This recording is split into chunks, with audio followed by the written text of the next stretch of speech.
Hello guys and welcome to How to Maximize. For today's video, I will show you how to add privacy policy to Wix website.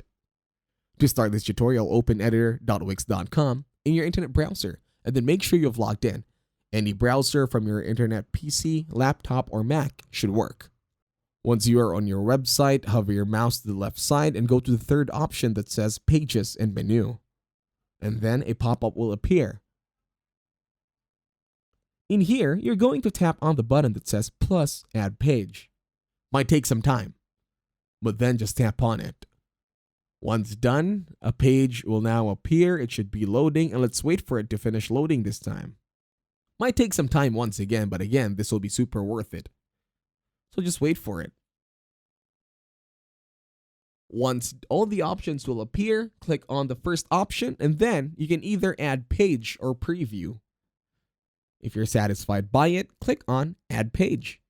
Now, once you go back to your website, there will now be a loading option in adding your page. Now let's wait for it to finish once again. This should be a quick fix. The blue bar should now be all filled up.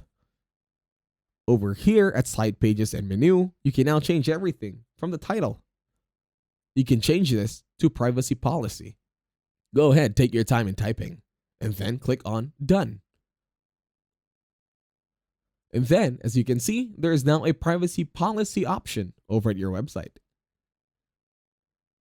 And that's it. Thank you very much for watching. Please leave a like, share, and subscribe.